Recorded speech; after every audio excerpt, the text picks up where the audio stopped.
Right. Welcome back मित्रांनो. आज आपण फोटोशॉपमध्ये टूल्स एक्सप्लोर करणार आहोत. आत्तापर्यंत आपण हाफ टूल्स कव्हर केलेले आहेत, ज्यामध्ये पॅच टूल आपला लास्ट टूल होता. तर सुरुवात करूयात. आता या ठिकाणी मी मल्टिपल इमेजेस घेतलेले आहेत. आता सुरुवात करूयात आपण.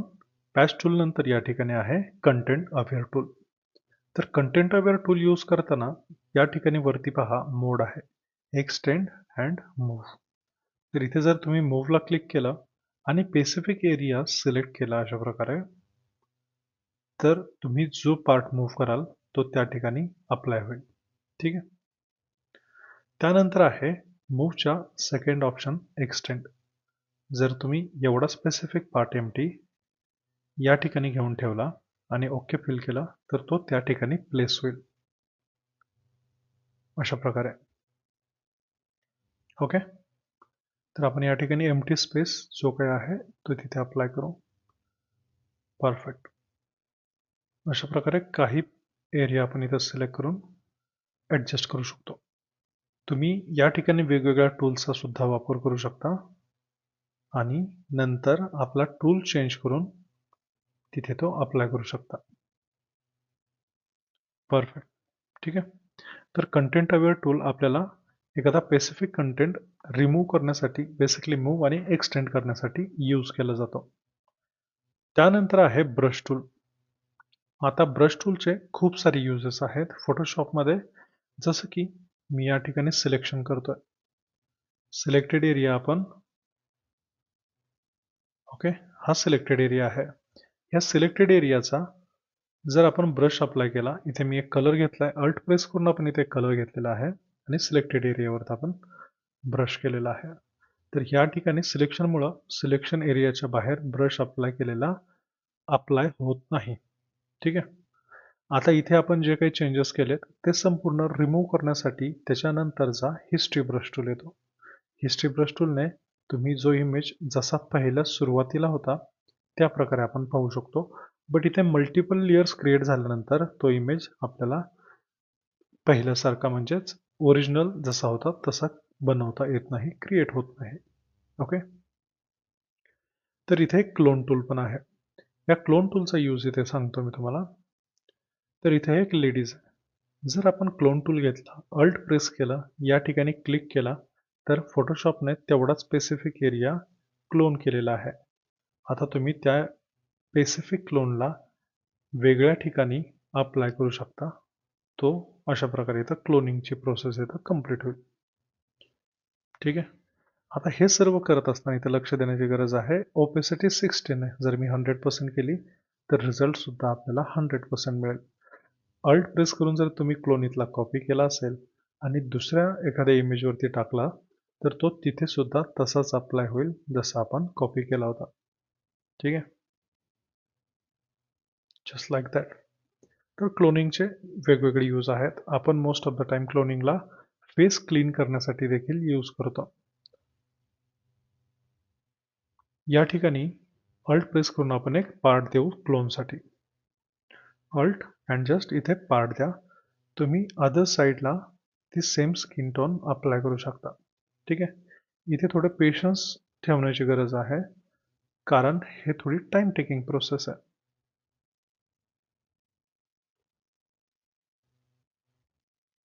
अशा प्रकारे.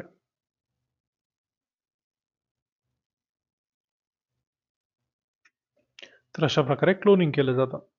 त्यानंतर आपण हिस्ट्री ब्रश टूलचा यूज पाहिलेला आहे. त्यानंतर त्याच्याच खाली आहे आपला नवीन आलेला 2024-25च्या व्हर्जनमध्ये ॲडजस्टमेंट टूल आहे. या एका टूलच्या सहाय्याने तुम्ही brightness, contrast, levels, curves, exposure असे खूप सारे ऑप्शन्स आहेत जे इथून आपण अप्लाय करू शकतो. Example brightness. ठीक आहे. Brightness and contrast. या ठिकाणी आपण लाईटली ब्राईटनेस हा ब्रशनी यूज करतोय. इथे ब्राईटनेसचा एक टूल आला आहे जो पूर्णपणे मास्क त्याला अप्लाय केला आणि इनवर्ट प्रोसेस झालेली आहे, म्हणजेच पूर्ण इरेज झालेला टूल आहे. या ठिकाणी ब्रश अप्लाय करतो याचा अर्थ असा आहे की हा टूल इरेज होतोय. जर मी ते हा मास्क डिलीट केला तर पूर्णपणे तुम्हाला दिसेल इथे एक्सपोजर ब्राईटनेसचा वाढलेला आहे. ठीक आहे. आपण या ठिकाणी रिसेट करण्यासाठी अल्ट प्रेस करून मास्कला क्लिक करू शकतो तर तो पूर्ण इफेक्ट इरेज होईल आणि ज्या ठिकाणी तुम्हाला हवा आहे त्या ठिकाणी फक्त अप्लाय करू शकता. इथे सुद्धा ओपेसिटी आणि फ्लोचा खूप मोठा पार्ट आहे, खूप मोठा यूज आहे. हे ॲडजस्ट करूनच ह्या गोष्टी अप्लाय होऊ शकतात. That's it. तर अशा प्रकारे आपण इथे कम्प्लिटली अप्लाय केलेलं आहे. नेक्स्ट इथे जे काही टूल्स आहेत आजच्या सेशनमध्ये हे मी कंप्लीट सांगणार आहे. आधी हा टूल्सचा पार्ट आपण इथे कंप्लीट करून घेऊ.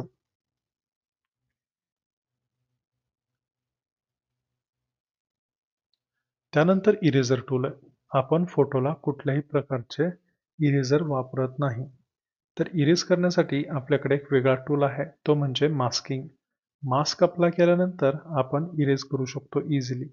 कारण ह्या प्रोसेसने जर तुम्ही व्हाईट कलरच्या ऐवजी ब्लॅक कलर घेतला इरेझर यूज करताना, तर आपण 100 वेळा तो रिटर्न आणू शकतो, इरेज करू शकतो. कलर चेंज झाला, व्हाईट कलरने इरेज होतं, ब्लॅक कलरने ते रिकवर करता येतं.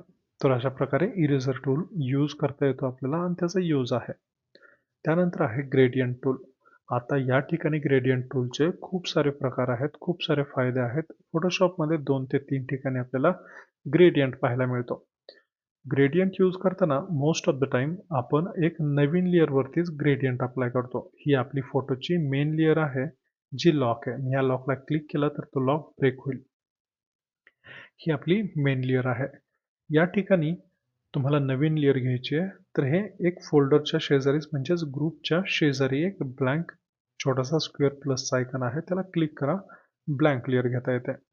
अशा प्रकारे इथं ग्रेडियंट टूल आपण सिलेक्ट केला आहे. बट याचे जे काही सेटिंग्स आहेत, ग्रेडियंट्स आहेत, ते तुम्हाला इथे टॉपला पाहायला भेटतील. जस्ट या ठिकाणी क्लिक करा. फोटोशॉपचे बाय डिफॉल्ट ग्रेडियंट आपल्याला इथे दिसतील. तर हे सर्व ग्रेडियंट वेगवेगळ्या प्रकारचे आहेत.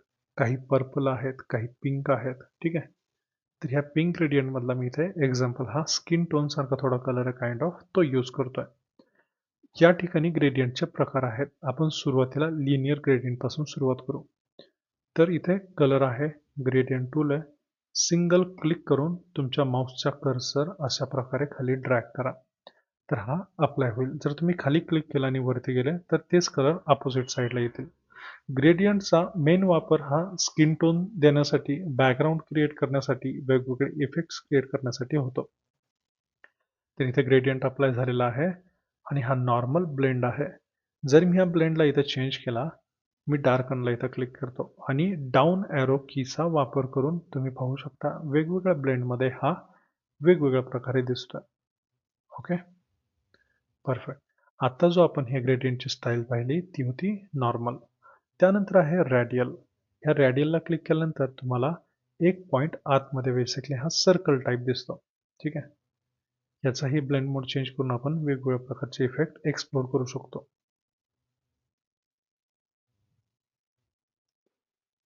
सोबतच एक नवीन ग्रेडियंट घेऊ, कलर चेंज करूयात. इथे मी ऑरेंज कलर घेतोय अशा प्रकारे. ठीक आहे. आणि आपण ब्लेंड ऑप्शन चेंज करू. ओव्हरले पण छान वाटतोय. सोबतच या ठिकाणी आहे ओपेसिटी. तर ही ओपेसिटी आपण ॲडजस्ट करू शकतो.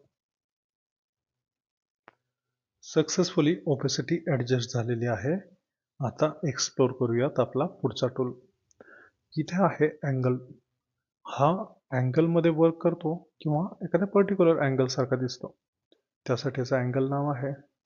याचाही वेगवेगळ्या ठिकाणी यूज करतो, बट 99% याचा यूज आत्तापर्यंत माझ्याकडून झालेला नाही आहे. इन फ्युचर तुम्ही करू शकता जिथे गरज आहे तिथे. ठीक आहे. इथे प्लेन आपला येलो कलर आहे, या ठिकाणी ऑरेंज कलर आहे. येलो आणि ऑरेंजला इथं जे मध्ये दोन्ही कलर एकत्र झालेले आहेत त्यालाच आपण कलर ब्लेंडिंग असं म्हणतो. तर ग्रेडियंटचा मेन तेच काम आहे. दोन्ही कलरला ज्या ठिकाणी ब्लेंड केलं जातं आणि जो रिझल्ट येतो त्याला आपण ब्लेंडिंग असं म्हणतो. त्याला आपण ग्रेडियंट टाईप म्हणू शकतो. त्यानंतर आहे रिफ्लेक्ट. अगदी नावाप्रमाणे त्याचं काम आहे. हा दोन्ही कलरला रिफ्लेक्ट करतो.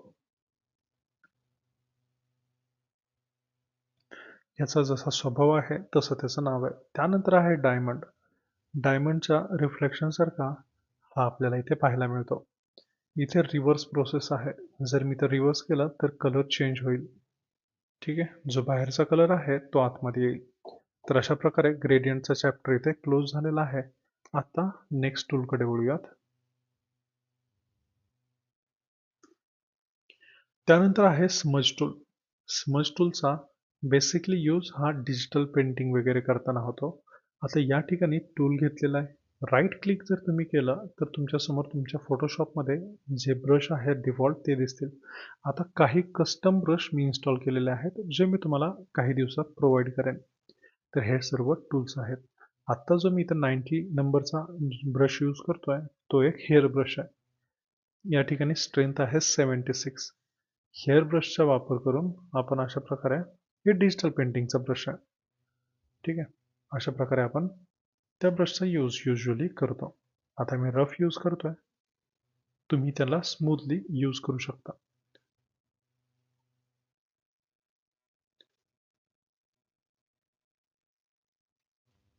लेफ्ट स्क्वेअर ब्रॅकेटने आपण ब्रशची साईज कमी करतो. इथे स्ट्रेंथ मिनिमम 70च्या आसपास असायला हवी, तेव्हा तुम्हाला हा वाला रिझल्ट पाहायला मिळेल. डिजिटल पेंटिंगला खूप पेशन्स लागतात, त्यासाठी आपण हा टास्क इन फ्युचर तुमच्या डिमांडने घेऊ शकतो. ठीक आहे. त्यालाच प्रेस करून ठेवलं क्लिकने तर तुम्ही ब्लर टूल पाहू शकता. ब्लर टूलचा यूज अशा प्रकारे स्किनला ब्लर करण्यासाठी होतो किंवा एखादा ऑब्जेक्ट ब्लर करण्यासाठी देखील करू शकतो. बट आता ॲडव्हान्स टूल आलेले आहेत, त्यासाठी मी आधी हे सर्व क्लिअर करेन आणि तुम्हाला प्रेझेंट करतो. कंट्रोल जे प्रेस करून इथे एक कॉपी घेतली आहे. फाईल, ब्लर आणि इथे एक ऑप्शन आहे गॉशियन ब्लर. या ठिकाणी गॉशियन ब्लरला इथे क्लिक केल्यानंतर तुम्ही पाहू शकता आपला पूर्ण फोटो ब्लर झालाय. आणि याच ठिकाणी तुम्ही अल्ट प्रेस करून मास्क केला तर इथे आपला मास्क अप्लाय झालाय, म्हणजेच जो काही इफेक्ट आहे तो पूर्ण इरेज झालेला आहे. तुम्ही बी फॉर ब्रशचा वापर करून किंवा इरेझरचा वापर करून या इफेक्टला चेंज करू शकता. मी इथे ब्रश घेतलेला आहे. लेफ्ट स्क्वेअर ब्रॅकेटने साईज कमी केली आणि व्हाईट कलर घेतोय त्याच्या अपोजिट आणि इथं अप्लाय केल्यानंतर तुम्ही पाहू शकता तेवढाच ब्लर एरिया आपण पर्टिक्युलर स्किनच्या ठिकाणी अप्लाय करू शकतो. Just like that. ठीक आहे. त्यानंतर आहे शार्प टूल. शार्प टूलचा वापर आपण एखाद्या स्किनला किंवा एखाद्या ऑब्जेक्टला शार्प करण्यासाठी केला जातो. बट या ठिकाणी शार्प टूलचा जो फिल्टरमधला पार्ट आहे तो तुम्हाला सांगतो. फिल्टरमध्येच एक ऑप्शन आहे शार्पन नावाचं एक ऑप्शन आहे. ठीक आहे. या शार्पनच्या ठिकाणी क्लिक केल्यानंतर शार्प मोरला इथं क्लिक करा आणि तुम्ही पाहू शकता तुमचा फोटो पहिल्यापेक्षा शार्प झाला. After before after. Okay. Great. त्यानंतर शार्प टूलच्या जस्ट खाली आहे dodge and burn tool. Dodge and burn tool इथे लाईट एक्सपोजर आणि शॅडो यांना दर्शवतो. तर इथे मी सध्या डॉज टूलला क्लिक केलेला आहे. ओपेसिटी आपण इथे एक्सपोजर पूर्ण कमी करू, साधारण 17चा एक्सपोजर करू.